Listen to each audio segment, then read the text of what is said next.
Welcome to Shakespeare Full Circle, a journey of a circuitous nature into the mind of the Bard of Avon, or as you become more familiar, Uncle Will.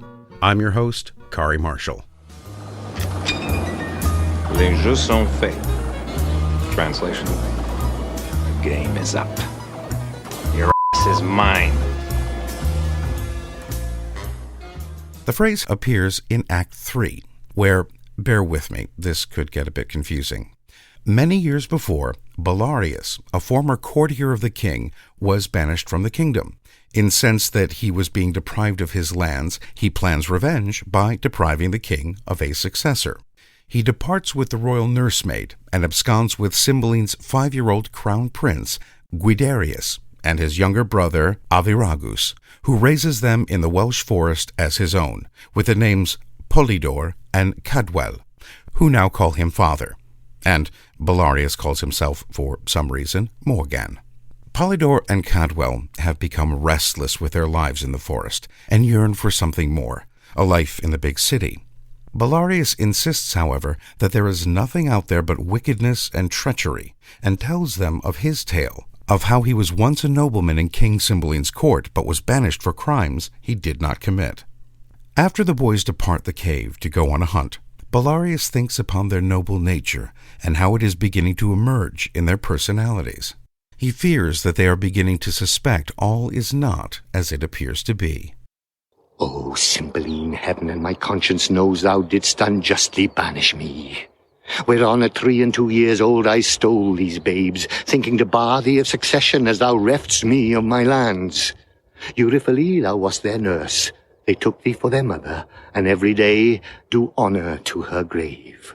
Myself, Belarius, that am Morgan called, they take for natural father. The game is up.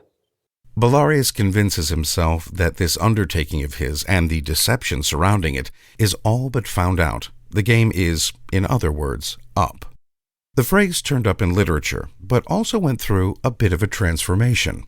The French would use the term, as we heard in Ferris Bueller, les jeux sont faits, to encapsulate the sentiment. It literally translates as the games are made, and was used as a gambling term in roulette.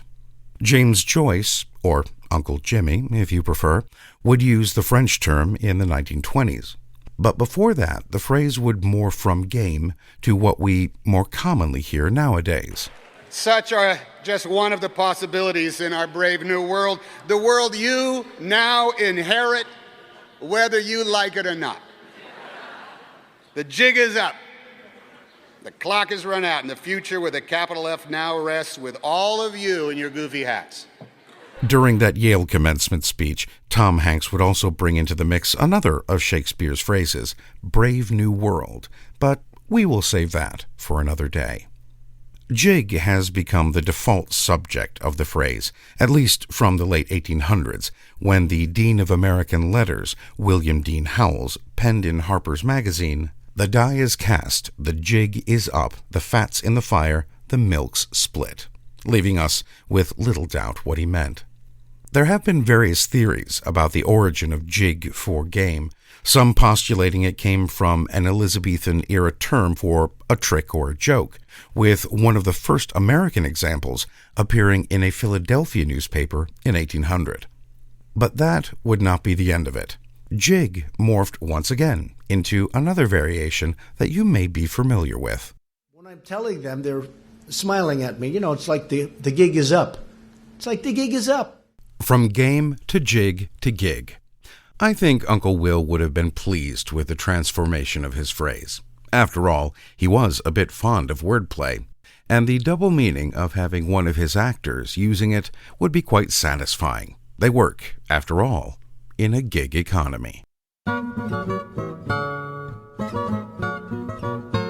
Well, alas and alack, my friends, that's all we have time for. Join us again next time for another circuitous journey into the mind of Uncle William. I'm Qarie Marshall. Farewell until next time. Shakespeare Full Circle is a production of WGTE Public Media. You can learn more and download all episodes at wgte.org/sfc or wherever you get your podcasts.